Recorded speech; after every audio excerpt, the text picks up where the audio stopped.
Narração de livro com elaboração de Cristiane Batista. Inscreva-se, deixe seu gostei, sucesso. Carl Gustav Jung. Psicoterapia e visão de mundo. A psicoterapia surgiu de métodos nascidos da prática e da improvisação. Tanto é que por muito tempo teve dificuldade em refletir sobre os seus próprios fundamentos conceituais. Como a psicologia empírica se apoiou inicialmente em conceitos físicos e, depois, nos fisiológicos, e hesitou muito, antes de acercar-se dos fenômenos complexos, isto é, do seu campo específico de trabalho, a psicoterapia começou como método auxiliar. Só pouco a pouco é que se foi libertando do universo ideológico da medicina terapêutica, e compreendeu que devia partir não só dos pressupostos fisiológicos, mas sim, e antes de mais nada, dos psíquicos. Em outras palavras, ela se viu obrigada a fazer questionamentos de ordem psicológica, que não tardaram em romper os limites existentes da psicologia experimental e suas constatações elementares. Através das instâncias da terapia, fatos extremamente complexos entraram na mira da ciência ainda incipiente, e seus representantes, frequentemente, não estavam equipados para dar solução aos problemas que iam aparecendo. Não surpreende, portanto, que as discussões travadas no seio dessa psicologia que, por assim dizer, nasceu coagida pela experiência terapêutica, trouxessem à luz uma variedade de ideias, teorias e pontos de vista, que era de endoidecer. Compreende-se perfeitamente que quem estava de fora tenha tido a impressão de uma babilônica confusão de linguagens. Mas essa confusão era inevitável. Mais cedo ou mais tarde, era preciso constatar, forçosamente, que não se pode tratar da psique, sem mexer no todo, isto é, no último e no mais profundo, da mesma forma que não se pode tratar de um corpo enfermo, sem considerar a totalidade de suas funções, ou mesmo sem levar em conta a pessoa do doente, conforme se tem ouvido ultimamente aqui e ali da boca de alguns representantes isolados da medicina moderna. Quanto mais psíquico um estado, mais complexo é ele e mais relacionado está ele com o todo. É certo que as formas psíquicas elementares estão intimamente ligadas aos processos fisiológicos do corpo, como também não resta a menor dúvida de que o fator fisiológico representa pelo menos um dos polos do cosmo psíquico. Muito embora os processos instintivos e afetivos, bem como toda a sintomatologia neurótica produzida pelos distúrbios dos mesmos tenham inequivocamente uma base fisiológica, o fator perturbador prova, por outro lado, que ele tem o poder de converter a harmonia fisiológica em desordem. Se o distúrbio consistir num recalque, o fator perturbador, isto é, o fator repressor, pertence a uma ordem psíquica superior. Não é algo de elementar e fisiologicamente condicionado, mas, conforme mostra a experiência, é, em geral, uma condição altamente complexa, como, por exemplo, representações racionais, ou éticas, estéticas, religiosas ou, de alguma forma, ligadas à tradição, sem bases fisiológicas comprováveis pela ciência. Esta esfera de dominantes altamente complexas forma o outro polo da psique. Segundo nos mostra a experiência, este polo possui uma energia que em certos casos ultrapassa muitas vezes a da psique ligada à fisiologia. As primeiras incursões da psicoterapia em formação, no terreno da psicologia propriamente dita, já a levaram a se confrontar com a problemática dos opostos, que é o mais profundamente próprio da psique. A estrutura da psique é, de fato, tão contraditória ou contrapontística, que não deve existir constatação psicológica ou proposição genérica alguma, que não nos obrigue imediatamente a fazer também a afirmação do seu oposto. A problemática dos opostos se revela como sendo o lugar ideal e mais apropriado para se digladiarem as teorias mais contraditórias e, principalmente, os preconceitos baseados na visão de mundo parcial ou totalmente irrealizados. A psicoterapia, desenvolvendo-se neste sentido, foi mexer num vespeiro dos grandes. Tomemos como exemplo o caso, por assim dizer, simples, de uma repressão de instinto. A repressão, ao ser suprimida, liberará o instinto. Uma vez liberto, ele também quer viver e se manifestar à sua maneira. Mas isso acarreta uma situação penosa e, por vezes, demasiado dolorosa. Por conseguinte, o instinto deveria ser modificado, isto é, sublimado, como se costuma dizer.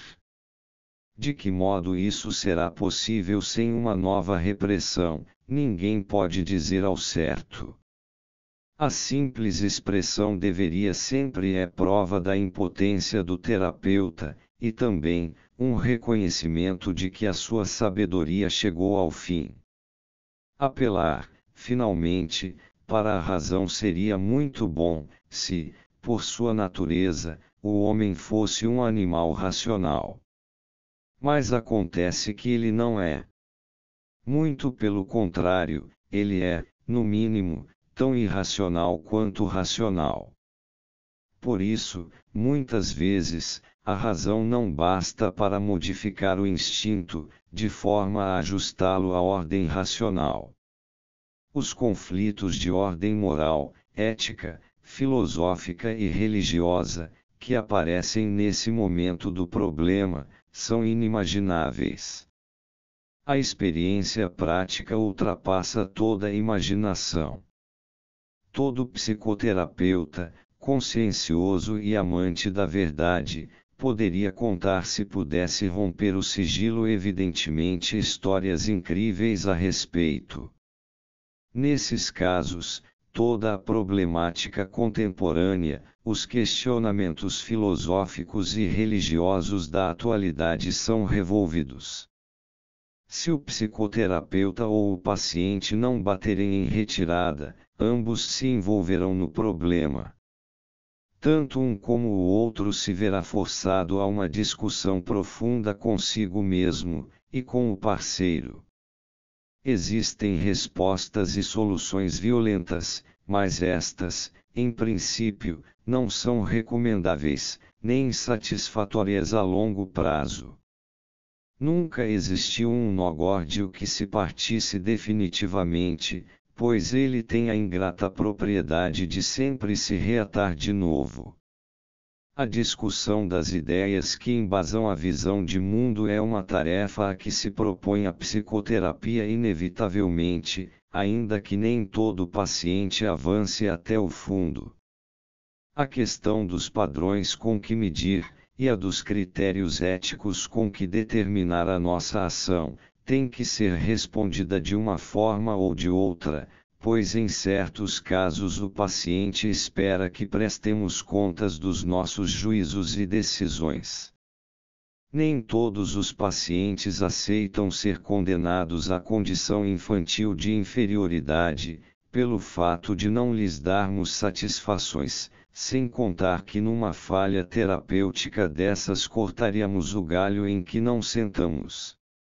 Em outras palavras, a arte da psicoterapia exige, portanto, que o terapeuta possua uma convicção recomendável, defensável e de grande credibilidade, com provas de eficácia, inclusive pelo fato de ter resolvido ou evitado dissociações neuróticas em si mesmo. O terapeuta que tem uma neurose é desacreditado. É que não é possível levar um paciente além do ponto em que estamos. O fato de ter complexos, ao invés, não implica uma neurose, pois normalmente são os complexos que deflagram o acontecimento psíquico, e seu estado dolorido não é sinal de distúrbio patológico. Sofrer não é doença, mas o polo oposto, normal da felicidade. Um complexo só se torna patológico, quando achamos que não o temos. A filosofia de vida do homem, Weltanschauung, como a mais complexa das estruturas psíquicas, forma o polo oposto da psique fisiologicamente condicionada e, enquanto suprema dominante psíquica, é ela que decide do destino da psique. É a sua visão do mundo que orienta a vida do terapeuta e anima o espírito de sua terapia. Como ela é principalmente uma estrutura subjetiva, por mais rigorosa que seja a sua objetividade, é possível que desmorone muitas vezes ao contato com a verdade do paciente, para depois levantar-se de novo, rejuvenescida por este contato. Uma convicção pode converter-se facilmente em autoafirmação e assim ser desviada para a rigidez, que por sua vez é contrária ao sentido da vida. Uma convicção sólida se confirma por sua suavidade e flexibilidade, e, como toda verdade superior, ela progride melhor quando leva em conta os erros e os reconhece como tais. Nós, os psicoterapeutas, deveríamos ser filósofos, ou médicos filósofos. Não consigo deixar de pensar assim.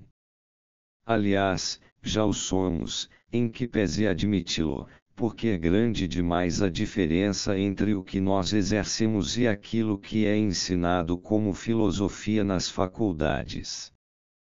Também poderíamos chamá-lo de religio insteto nascendi, já que, na grande confusão que envolve tudo o que está nos primórdios da vida, não existe uma separação que evidencie uma diferença entre filosofia e religião. E a dificuldade constante da situação psicoterapêutica, com o mundo de impressões e perturbações emocionais, não nos dá condições de fazer uma seleção sistemática e uma abstração. Por isso, não dispomos de uma exposição precisa dos princípios básicos, extraídos da vida, que possa ser apresentada às faculdades de filosofia ou de teologia. Os nossos pacientes sofrem da falta de liberdade característica da neurose. São prisioneiros do inconsciente, e quando nos esforçamos por penetrar, com muita compreensão, naquela esfera das forças inconscientes, temos que defender-nos das mesmas influências que fizeram sucumbir os nossos pacientes. Como os médicos que tratam de doenças epidêmicas, nós nos expomos aos poderes que ameaçam a consciência, e temos que pensar em empregar toda a nossa força para salvar não só a nós mesmos, mas também ao doente, das garras do inconsciente. Um sábio respeitar dos seus limites ainda não representa um manual de filosofia, e uma jaculatória em hora de perigo de vida ainda não é um tratado de teologia. No entanto, ambos jorram de uma atitude filosófico-religiosa, própria do dinamismo mais espontâneo da vida. A suprema dominante é sempre de natureza filosófico-religiosa. Uma realidade totalmente primitiva em si, razão porque é no primitivo que pode ser observada em sua maior florescência. É fácil verificar que a cada dificuldade, a cada perigo ou em cada período crítico da vida, ela aparece. É a reação mais natural diante de todas as situações carregadas de emoção. Mas muitas vezes fica tão obscura quanto a semiconsciência do estado emocional que a provocou. Assim sendo, é muito natural que os distúrbios dos processos afetivos dos pacientes despertem no terapeuta os fatores filosófico-religiosos correspondentes. A tomada de consciência de tais conteúdos primitivos, não raro, é dolorosa e repugna ao médico, por isso é compreensível que prefira apoiar-se nos subsídios que a filosofia e a religião, de fora, lhe fornecem à consciência. Esta saída não me parece ilegítima, na medida em que oferece uma oportunidade para que o paciente se incorpore numa estrutura protetora, existente na organização do mundo exterior. É uma solução perfeitamente natural, posto que, desde os tempos mais remotos, e no mundo inteiro, sempre existiram clãs totêmicos, comunidades de culto e confissões religiosas, sempre ligadas à finalidade de ordenar o mundo caótico dos instintos. Mas a situação fica difícil, quando a natureza do paciente se rebela contra uma solução coletiva. Neste caso, coloca-se para o terapeuta a questão de saber se ele está disposto a quebrar suas convicções ao confrontar-se com a verdade do paciente. Se quiser prosseguir com o tratamento, deverá impreterivelmente, e sem nenhum preconceito, sair com o paciente à procura das ideias filosófico-religiosas correspondentes aos seus estados emocionais. Estes apresentam-se em forma de arquétipos, recém-brotados do mesmo solo materno em que, outrora, se formaram, sem exceção, todos os sistemas filosófico-religiosos. Mas se o terapeuta não estiver disposto a questionar suas próprias convicções, no interesse do paciente, é lícito pôr em dúvida a firmeza de sua atitude básica. É possível que não possa ceder por razões de segurança própria que, quando ameaçada, o faz enrijecer. Aliás, a capacidade de elasticidade psíquica tem limites que divergem de indivíduo para indivíduo e de coletividade para coletividade, e às vezes são tão estreitos, que uma certa rigidez significa o real limite dessa capacidade. Ultra posse nemo obligatur asterisco. O instinto não é coisa isolada, nem pode ser isolado na prática. Ele sempre traz consigo conteúdos arquetípicos de caráter espiritual que, por um lado, o fundamentam e, por outro, o limitam. Em outras palavras, o instinto se apresenta sempre e inevitavelmente junto com uma espécie de visão de mundo, por mais arcaica, imprecisa e crepuscular que ela seja. O instinto nos dá o que pensar, e se não pensarmos nele livremente, então surgirá um pensamento compulsório, pois os dois polos da alma, o fisiológico e o espiritual, estão ligados um ao outro, indissoluvelmente.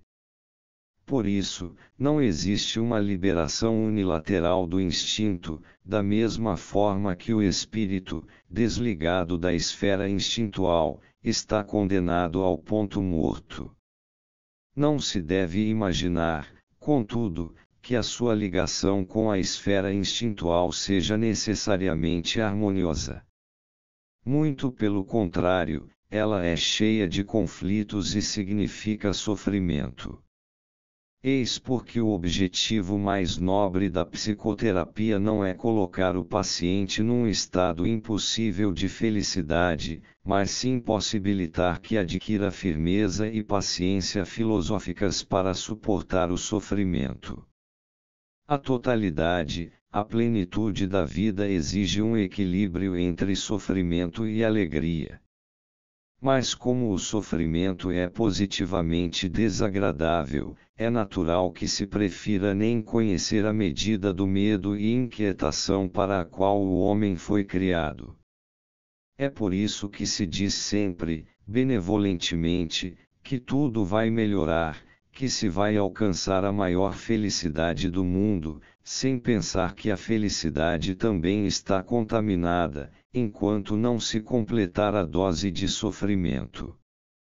Quantas vezes por trás da neurose se esconde todo o sofrimento, natural e necessário, que não se está disposto a suportar. Isso se observa melhor nas dores histéricas, que no desenvolvimento do processo terapêutico são substituídas pela dor psíquica correspondente, e que o doente queria evitar. A doutrina cristã do pecado original por um lado, e do sentido e do valor do sofrimento, por outro, é eminentemente importante para a terapia, e sem dúvida alguma, muito mais apropriada ao homem ocidental do que o fatalismo islâmico. Do mesmo modo, a crença na imortalidade confere à vida um fluir tranquilo para o futuro, indispensável para evitar estancamentos e retrocessos. Embora se costume chamar de doutrina essas concepções tão importantes para a psicologia, seria um erro enorme pensar que se trata de teorias intelectuais arbitrárias. Visto do ponto de vista psicológico, trata-se muito mais, e indiscutivelmente, de experiências emocionais. Peço licença para fazer uma comparação banal. Quando me sinto bem e contente, ninguém poderá provar-me que eu não esteja me sentindo assim. A realidade vivida do que estou sentindo rechaça qualquer argumento lógico. Existe o sentimento do pecado original, o sentido do sofrimento e da imortalidade. Mas fazer a sua experiência é um carisma, que nenhuma arte humana pode obter à força. A entrega sem reservas é a única esperança de consegui-lo. Mas nem todos têm esta capacidade de entrega. Nem os tem que ou deve resolvem, pois o esforço da vontade implica necessariamente num tamanho reforço do eu quero, que o que se consegue é apenas o contrário da entrega. Os titãs não conseguiram conquistar o Olimpo à força, muito menos os cristãos, o céu. As experiências mais benéficas e psiquicamente mais necessárias são, portanto, um tesouro difícil de alcançar, que, para ser conseguido, exige algo de excepcional do ser humano comum. Como é sabido, no trabalho prático com o paciente, esse algo de excepcional é representado pela irrupção de conteúdos arquetípicos, para cuja assimilação não basta lançar mão das concepções filosóficas ou religiosas disponíveis, porque elas simplesmente não se coadunam com o simbolismo arcaico desses materiais. Vemo-nos, portanto, obrigados a recorrer ao material da cosmovisão pré-cristão e extracristão, baseados no raciocínio de que ser um ser humano não é prerrogativa do homem ocidental, e a raça branca não é uma espécie de Homo sapiens preferida por Deus. Aliás, nem é possível fazer justiça a certos fenômenos coletivos contemporâneos, se não voltarmos aos respectivos pressupostos pré-cristãos. Parece que os médicos medievais sabiam algo a respeito, pois dedicavam-se a uma filosofia, cujas raízes provêm comprovadamente do mundo pré-cristão e era constituída de uma forma, que corresponde exatamente às experiências que hoje fazemos com os nossos pacientes. Esses médicos conheciam além da luz da sagrada revelação um lume naturae, como uma segunda fonte de luz, independente, a que o médico pode recorrer, caso a verdade transmitida pela Igreja se revele ineficaz por algum motivo. Foram razões eminentemente práticas que me levaram a fazer essas pesquisas históricas, e não um simples capricho ou um hobby qualquer. O nosso ensino moderno da medicina, bem como o da psicologia e filosofia acadêmicas, não dão ao médico a formação necessária, nem lhe fornecem os meios indispensáveis para enfrentar as exigências, tantas vezes prementes, da prática psicoterapêutica, de um modo eficaz e compreensivo. Sem nos envergonharmos das insuficiências do nosso diletantismo histórico, vamos ter que frequentar mais um pouco a escola dos filósofos médicos daquele passado longínquo, do tempo em que o corpo e a alma ainda não tinham sido retalhados em diversas faculdades. Apesar de sermos especialistas, por excelência, nossa especialidade, curiosamente, nos compele ao universalismo, à profunda superação da especialização, para que a integração de corpo e alma não seja apenas conversa fiada. Já que nos metemos na cabeça que queremos curar almas, não podemos fechar os olhos para a realidade de que a neurose não tem existência em si, mas é simplesmente a própria psique perturbada pela doença. Pois então Freud não abalou o mundo com a sua descoberta de que a neurose não é uma simples composição de sintomas, mas sim um funcionamento defeituoso que afeta a alma inteira. O importante já não é a neurose, mas quem tem a neurose. É pelo ser humano que devemos começar, para poder fazer-lhe justiça. O presente congresso vem provar que a nossa psicoterapia reconheceu o seu objetivo, isto é, que o fator fisiológico e o fator espiritual têm que ser considerados em nível de igualdade. Procedendo das ciências naturais, ela vai transferir o método empírico, objetivo, à fenomenologia do espírito. Ainda que a experiência fique nisso, esse passo tem um significado imprevisível.